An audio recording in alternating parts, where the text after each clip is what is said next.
नारायण नमस्कृतं नरं चैव नरोत्तमं देवी सरस्वती व्यासं ततो जयमुदीरयत् नष्टप्रायसु अभद्रेषु नित्यं भागवतसेव्या भगवती उत्तम श्लोके भक्ति भवति नैष्टिकीं कृष्णाय वासुदेवाय देवकी नंदनाय च नन्दगोपकुमाराय गोविन्दाय नमो नमः। मूकं करोति वाचालं पङ्गुलङ्घिते गिरिमित्कृपातमहं वन्दे परमानन्दं माधवं श्रीचैतन्येश्वरं श्रीगुरुदीनतारिणं। श्रीमद्भागवत महापुराण पंचम स्कंद अध्याय 20। अन्य 6 दीपों तथा लोकालोक पर्वत का वर्णन। श्री सुखदेव जी कहते हैं, राजन, अब परिणाम, लक्षण और स्थिति के अनुसार प्लाच्छादि आदि अन्य दीपों के वर्ष विभाग का वर्णन किया जाता है। जिस प्रकार मेरु पर्वत जम्बूद्वीप से घिरा हुआ है, उसी प्रकार जम्बूद्वीप भी अपने ही समान परिणाम और विस्तार वाले खारे जल के समुद्र से परिवेष्टित है। फिर खाई जिस प्रकार बाहर के उपवन से घिरी रहती है, उसी प्रकार क्षार समुद्र भी अपने से दूने विस्तार वाले प्लच्छाद्वीप से घिरा हुआ है। जम्बू द्वीप में जितना बड़ा जामुन का पेड़ है, उतने ही विस्तार वाला वहाँ स्वर्ण में प्लश पाकर का वृक्ष है। उसी के कारण इसका नाम प्लक्ष द्वीप हुआ। यहाँ 7 जिह्वा वाले अग्निदेव विराजते हैं। इस द्वीप के अधिपति प्रियव्रत महाराज ईधमजीव थे।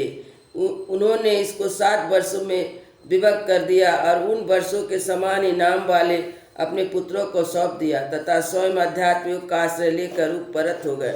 इन वर्षों के नाम शिव, यवस, सुभद्र, शांत, क्षेम, अमृत और अभय है। इनमें 7 पर्वत और 7 नदियाँ ही प्रसिद्ध हैं। वहाँ मणिकूट, ब्रजकूट, इंद्रसेन, ज्योतिष्मान, सुपर्ण, हिरण्यष्ठिव और ही प्रसिद्ध है। मेघालय 7 मर्यादा पर्वत है तथा अरुणा, निम्ड़ा, अंगिरसी, सावित्री, सुप्रभाता, ऋतंभरा और सत्यभरा ये 7 महानदियाँ हैं। वहाँ हंस, पतंग, ऊर्ध्वयान, सत्यांग नाम के 4 वर्ण हैं। उक्त नदियों के जल में स्नान करने से इनके रजोगुण तमोगुण क्षीण होते रहते हैं। इनकी आयु 1000 वर्ष की होती है। इनके शरीर में देवताओं की भांति थकावट, पसीना आदि नहीं होता और संतान उत्पन्न भी उन्हीं के समान होती है। ये त्रैविज्ञा द्वारा तीनों वेदों में वर्णन किए हुए स्वर के द्वारभूत आत्मस्वरूप भगवान सूर्य की उपासना करते हैं। वे कहते हैं, जो सत्य और ऋत, वेद और शुभाशुभ फल के अधिष्ठाता है, उन पुराण पुरुषोत्तम विष्णु स्वरूप भगवान सूर्य की हम शरण में जाते हैं। प्लक्ष आदि 5 द्वीपों में सभी मनुष्यों को जन्म से आयु, इंद्रिय, मनोबल, इंद्रिय बल, शारीरिक बल, बुद्धि और पराक्रम समान रूप से सिद्ध रहते हैं। प्लक्ष द्वीप अपने ही समान विस्तार वाले इच्छु रस के समूह से घिरा हुआ है। इसके आगे उससे दूने परिणाम वाले सालमल द्वीप है, जो उतने ही विस्तार वाले मदिरा के सागर से घिरा है। प्लक्ष द्वीप के पाकर पेड़ के बराबर उसमें सालेमणि सेमर का वृक्ष है। कहते यही वृक्ष अपने वेदमय पंखों से भगवान की स्तुति करने पक्षीराज भगवान गरुड़ का निवास स्थान है और यही इस द्वीप के नामकरण का भी हेतु है। इस द्वीप के अधिपति प्रियव्रत महाराज यज्ञबाहु थे। उन्होंने इसके सुरोचन, सौमनस, रमणक, देवर्ष, परिभद्र, आप्यान और अभिज्ञात नाम से 7 विभाग किए थे और इन्हें नाम वाले अपने पुत्रों को सौंप दिए थे। इनमें 7 वर्ष पर्वत और 7 ही नदियाँ प्रसिद्ध है। पर्वतों के नाम स्वरस, सतसिंह, वामदेव, कुंद, मुकुंद, पुष्पवर्ष, सहस्रश्रुति है और नदियाँ अनुमति, सीनी वाली, सरस्वती, कुहू, रजनी, नंदा, राका है। इन वर्षों में रहने वाले सुधर, वीर्यधर, वसुंधर, ईशनधर नामक 4 वर्ण वेद में आत्मज्ञान स्वरूप भगवान के चंद्रमा की वेद मंत्रों से उपासना करते हैं, जो कृष्ण पक्ष और शुक्ल पक्ष में अपने किरणों से विभाग करके देवता, पितर और संपूर्ण प्राणियों को अन्न देते हैं। वे चंद्रदेव हमारे राजा हो। इस प्रकार मदिरा के समुद्र के आगे उससे दूने परिणाम वाला कुश द्वीप है। पूर्व द्वीपों के समान यह भी अपने समान विस्तार वाले घृत के समुद्र से घिरा हुआ है। इसमें भगवान का रचा हुआ एक कुशों का झाड़ है। उसी से द्वीप का नाम निश्चित हुआ है। वह दूसरे अग्निदेव के समान आरती कोमल शिखाओं से अपनी कोमल शिखाओं की कांति से समस्त दिशाओं को प्रकाशित करता रहता है। राजन, इस द्वीप के अधिपति प्रियव्रत महाराज हिरण्यरेता थे। उन्होंने इसके 7 विभाग करके उनमें से एक एक अपने 7 पुत्र वसु, वसुदान, दृढ़ रुचि, नाभिगुप्त, सतु, सुत्याव्रत, विभक्त और वामदेव को दे दिया और स्वयं तप करने चले गए। इनकी सीमाओं को निश्चय करने वाले 7 पर्वत और 7 नदियां हैं। पर्वतों के नाम है चक्र, चतुरसिंह, कपिल, चित्रकूट, देवानीक, ऊर्ध्वरोमा और द्रविड़। नदियां हैं रसकुल्या, मधुकुल्या, मितबिंदा, श्रुतिबिंदा, देवगर्भा, धृत्युता और मंत्रमाला। इनके जल में स्नान करके कुछ द्वीपवासी कुशल, कोपित, अभियुक्त और कुल वर्ण के मुख अग्नि स्वरूप भगवान हरि का एकाधिक कर्म कौशल द्वारा पूजन करते हैं। इस प्रकार स्तुति करते हैं, प्रभु अग्नि, आप परब्रह्म को साक्षात हवि पहुँचाने वाले हो, अतः भगवान के अंगभूत देवताओं के यजन द्वारा आप इस परम पुरुष का भी यजन करें। राजन, फिर घृत समुद्र से आगे उससे द्वितीय परिणाम स्वरूप कौच द्वीप है।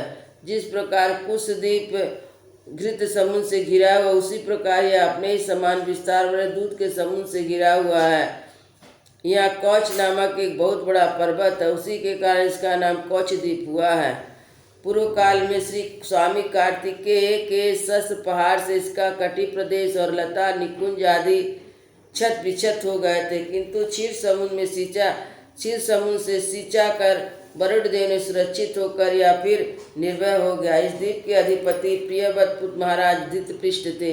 वे बड़े ज्ञानी थे। इनको 7 वर्षों में विभक्त कर उन्हें के समान नाम वाले अपने 7 उत्तराधिकारी पुत्रों को नियुक्त किया। स्वयं संपूर्ण जीवन के अंतरात्मा परम मंगलमय कीर्तिशाली भगवान श्रीहरि के पावन पदार्थ बिंदु की शरण ली। महाराज धृतपृष्ठ के आम, मधुरो, मेघपृष्ठ, सुधामा, भ्राजिष्ठ, लोहितांड, वनपस्ती 7 पुत्र।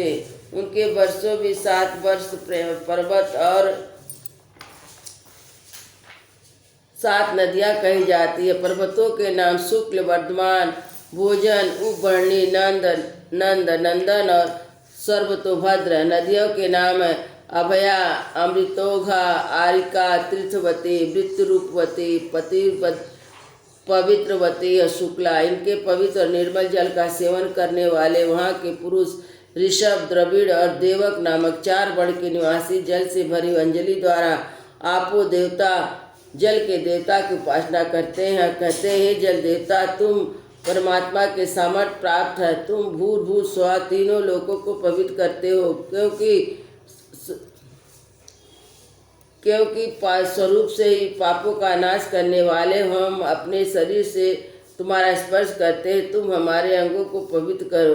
इस प्रकार क्षीर समुद्र से आगे उसके चारों ओर और 32 लाख योजन विस्तार वाला साग द्वीप है, जो अपने ही समान परिणाम वाले मठ के समुद्र से घिरा हुआ है। इसमें साग और नामक एक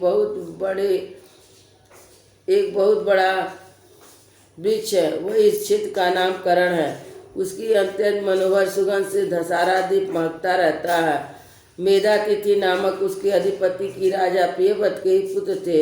उन्होंने भी अपने द्वीप को 7 भागों में विभक्त किया और उनमें से उन्हीं के अनुसार नाम वाले अपने पुत्र पुरोजय, मनोजय, पवमान, ध्रुमानिक, चित्ररेप, बहुरेप और विश्वभार को अधिपति रूप से नियुक्त कर स्वयं भगवान अनंत दत्चित होकर तपोवन चले गए।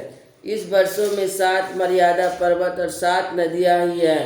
पर्वतों के नाम ईशान, उरुसिंह, बलभद्र, सतकेसर, सहस्रशोथ, देवपाल, मानस तथा नदियां अनघा, आयुधा, अबुभय, पृष्टि, अपराजिता, पंचपति, सहस्रुते, निजधुति। इन वर्ष के ऋतवर्त, सतवर्त, दानवर्त, अनुव्रत नामक पुरुष प्रयाणाम द्वारा अपने रजोगुण तमोगुण को छीनकर महान समाधि द्वारा वायु रूप श्री हरि की आराधना करने लगे।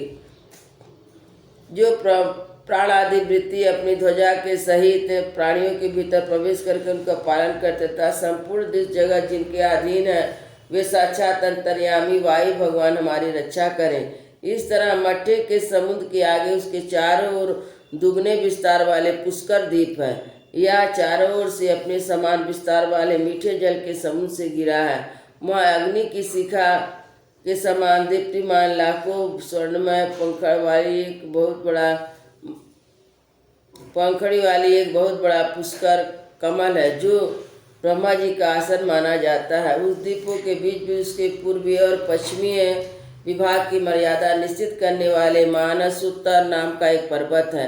यह 10,000 योजन ऊंचा, उतना ही लंबा है। इसके ऊपर चारों दिशाओं में इंद्र आदि लोकपालों की 4 पुरियां हैं। इन पर मेरु पर्वत के चारों ओर घूमने वाले सूर्य के रथ का संवत्सर स्वरूप पहिया देखने के लिए आए।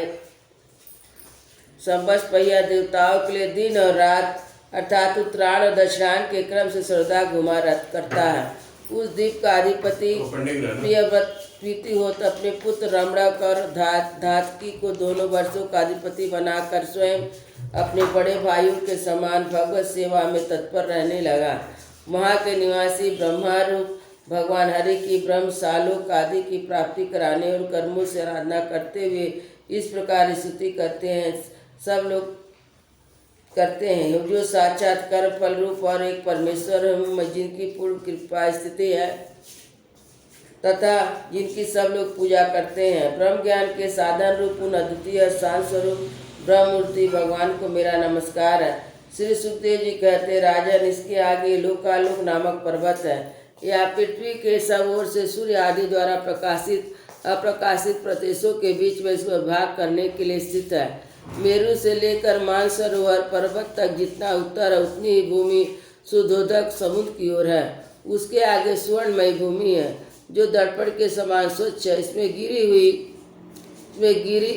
गिरी हुई कोई वस्तु फिर नहीं मिलती, इसलिए वहाँ देवताओं के अतिरिक्त और कोई प्राणी नहीं जा सकता। लोकालोक पर्वत सूर्य आदि से प्रकाशित और अप्रकाशित भूभाग के बीच में है, इसमें इसका नाम पड़ा है। इसमें परमात्मा ने त्रिलोकी के बाहर उसके चारों ओर सीमा के रूप में स्थापित किया है। यह इतना ऊंचा लंबा है कि इसके एक और 3 लोकों की प्रकाशित करने वाले सूर्य से लेकर धूप प्रयाग समस्त ज्योतिमंडल की किरणें दूसरी ओर नहीं जा सकती है। विद्वानों ने प्रमाण लक्षण स्थिति के अनुसार संपूर्ण लोकों का इतना विस्तार बतलाया है कि समस्त भूलोक 50 करोड़ योजन इसका योजन भाग और लोकालोक पर्वत है। इसके ऊपर चारों दिशाओं में समस्त संसार के गुरु स्वयंभू श्री ब्रह्मा जी ने संपूर्ण लोक की स्थिति के लिए ऋषभ, पुष्कर, चूड़, वामन, अपराजिता नाम के 4 गजराज नियुक्त किए हैं। इन दिग्गजों की ओर अपनी अंश स्वरूप इंद्र आदि लोकपालों की विविध शक्तियों की वृद्धि तथा समस्त लोगों के कल्याण के लिए परम ऐश्वर्य अधिपति सर्वअंतर्यामी परम पुरुष हरि अपने विश्वसेन आदि पार्षदों सहित इस पर्वत पर सब और विराजते हैं। वे अपने विशुद्ध तत्व श्री विग्रह का जो धर्म, ज्ञान, वैराग्य, ईश्वर आदि 8 महासिद्धियों से संपन्न है धारणा किए हुए, उनके कर कमलों में शंख चक्र आदि आयुध है सुशोभित है। इस प्रकार अपने योग माया से रचे हुए विविध लोगों की व्यवस्था को सुरक्षित कर रखने के लिए इसी लीलामय रूप से कल्प के अंत तक वहाँ सब ओर से रहते हैं। लोकालोक के अंतर्मुखी भूभाग का जितना विस्तार है उसी के अनुसार दूसरी ओर के अलोक प्रदेश के परिणाम की व्याख्या समझ लेनी चाहिए। इसके आगे तो न केवल योगेश्वर ही ठीक गति हो सकती है। राजन, स्वर्ग और पृथ्वी के बीच में जो ब्रह्मांड का केंद्र सूर्य की स्थिति है, सूर्य और ब्रह्मांड गोलोक के बीच में सब ओर से 25 करोड़ योजन का अंतर है। जो सूर्य इस मृत अर्थात मरे हुए अंड में विराजते हैं, इसी का नाम मार्तंड हुआ। और ये हिरण्मय ब्रह्मांड को प्रकट कर इसलिए हिरण्यगर्भ भी कहते हैं। सूर्य के द्वारा दिशा, आकाश, धुतिलोक, अंतरिक्ष का लोक, भूलोक, स्वर्ग और मोक्ष के प्रदेश, नरक और रसातल तथा अन्य समस्त भागों का विभाग होता है। सूर्य देवता, त्रियक, मनुष्य, सरीसृप, लता आदि वृक्ष आदि के जीवन मुक्त आत्मा जीव समूह के आत्मा और नेत्रिय